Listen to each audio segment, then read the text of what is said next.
Welcome to the Stay Clean and Safe podcast, created with the financial support of the European Union. Here we share ideas, tips, and stories that will help us build healthy, safe, and clean communities together.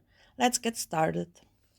Hello, welcome to our podcast. Today we are talking about a topic that affects almost every young person: how to keep up with school, work, family, friends, and still have time for yourself. Joining us today is Lejla, who is a professional in the field of work life balance. Welcome, Lejla. Hello, everyone. My name is Lejla. I'm a lecturer and assistant professor at the Faculty of Organizational Studies in Novo Mesto. I would say that balance, when we talk about it, is a very interesting topic. To begin with, we often feel that we don't have enough time for ourselves. Do you think that most young people face this problem? Absolutely everyone, not just young people, but really everyone, older employees. And from my own experience, I can say that this is a topic that really needs to be addressed, and my discussion of it will never be complete. We all face it, and if we look at young people, most of them are under a lot of pressure, and I don't really know where they stand. Before we move on, I would like to ask you, what does work-life balance actually mean? For most people, it is really about that 50-50. Right now, I have time for work, and right now, I also have time for my family, for friends, for hobbies, for activities. It's about having time, which means that you somehow find that you have work, you have school, you have obligations, but you also have this time for yourself, whether it's 70-30 or sometimes 30-70, because it means we put our obligations aside and we feel really good. But it's very important that we feel that balance or well being. Why do you think this balance is so easily disrupted in young people? Because of society, because of pressure, because of the environment, and also because of personality. You know, there are many young people who are very ambitious, perfectionists too. And from my own experience, I can say that this is really disrupts the balance of well being. Well being when they are unable to find the balance between work and private life. So there are a lot of factors for young people, I would say, and the environment and family and pressures and social media and everything else, which is a lot of phone use, and it also takes a lot of time. If you're active on some social network, and mostly young people just limit themselves or different videos. This takes a lot of time. If you want quality, of course, don't have any free time for themselves besides this. The two of us have noticed that they are often available even when they should be starting work. Is this an alarm? Of course, you know, I would say that it is already an alarm if you set it on your phone, email, or Gmail, Outlook, and those things. But if you have a habit of checking your emails or replying to them during the weekend, after work, after school, that's already an alarm. The first alarm is if you're already thinking about setting up Outlook or Gmail. This means that you find yourself really technological or technical, digital, I don't know, whether it's a laptop or a tablet, and you stick to it and work on it your mobile and leave it at that. That's just how I see it. What are some other signs that we are losing our balance? Fatigue. In addition to fatigue, low energy or loss of energy, a complete loss of interest in friends and socializing, avoiding responsibilities.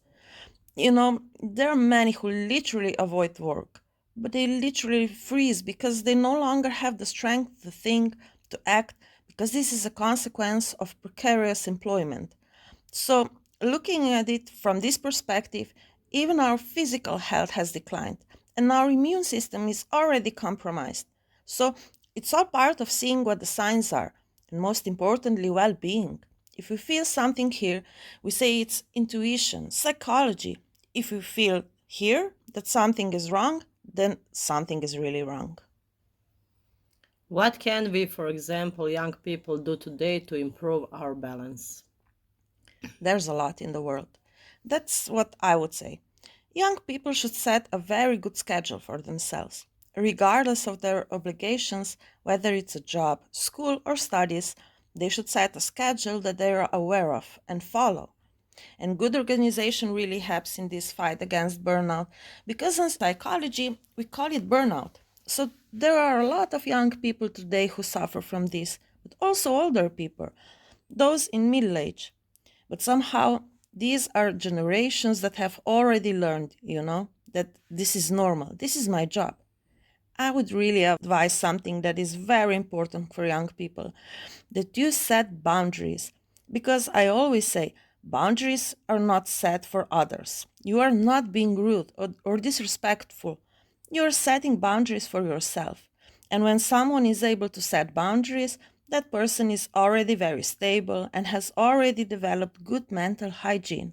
Because it is very important for a new young person who is just starting to shape themselves for this job for work.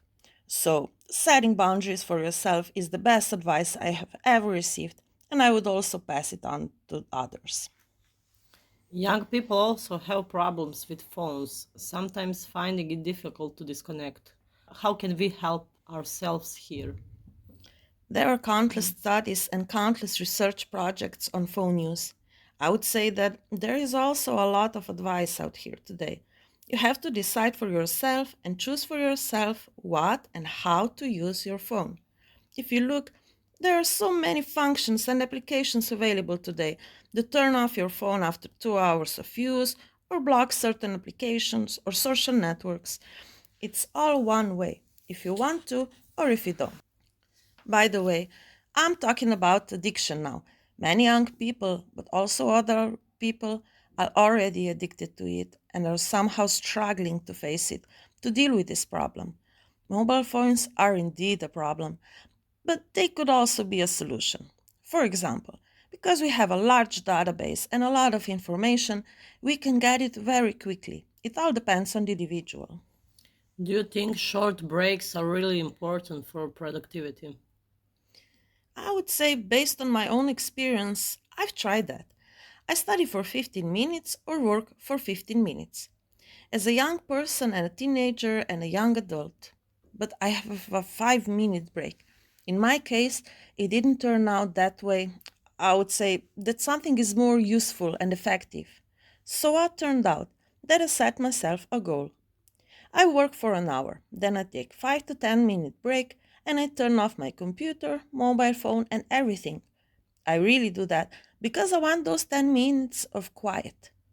But for those 60 minutes, I work hard or study or do my job. So breaks are very important. You just have to find your rhythm, whether that's every 15 minutes or every 25 or 30.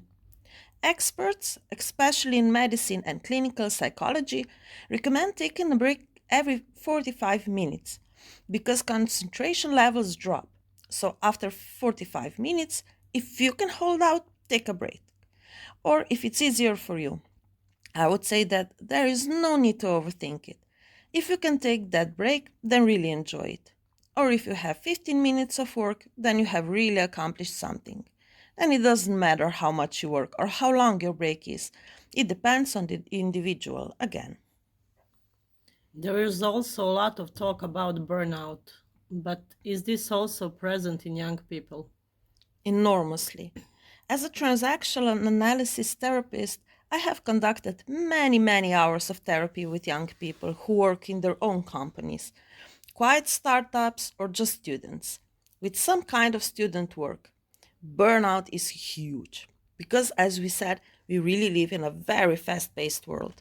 We live fast lives.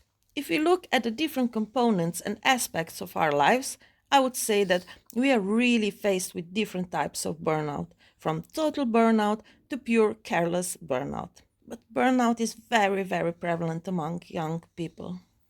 What should we do if we notice that we are on the path to burnout?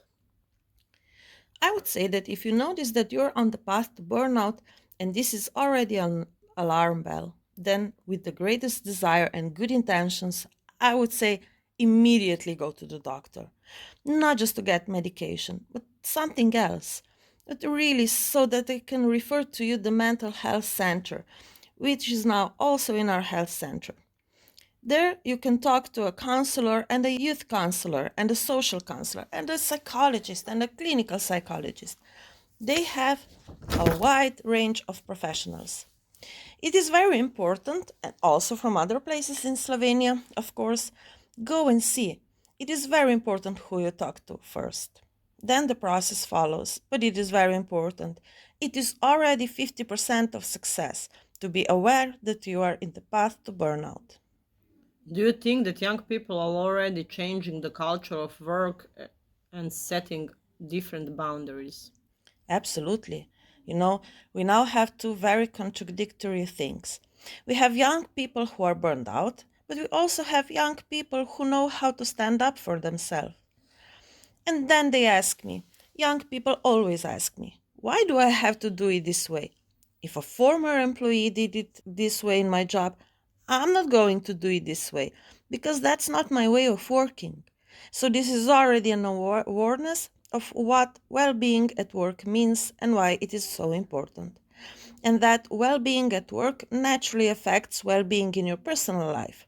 You cannot separate those things. They always say that you have to separate your professional life from your private or business life, but that's not true because everything always affects us. We are emotional beings.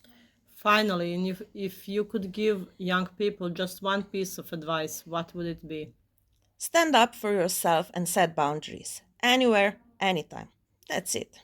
Thank you for being with us. Thank you also to everyone who is listening. See you next time. Of course. Thank you for listening to Stay Clean and Safe, a project funded by the European Union. Remember, small steps lead to big changes in keeping the world clean and safe. Be honest and be safe.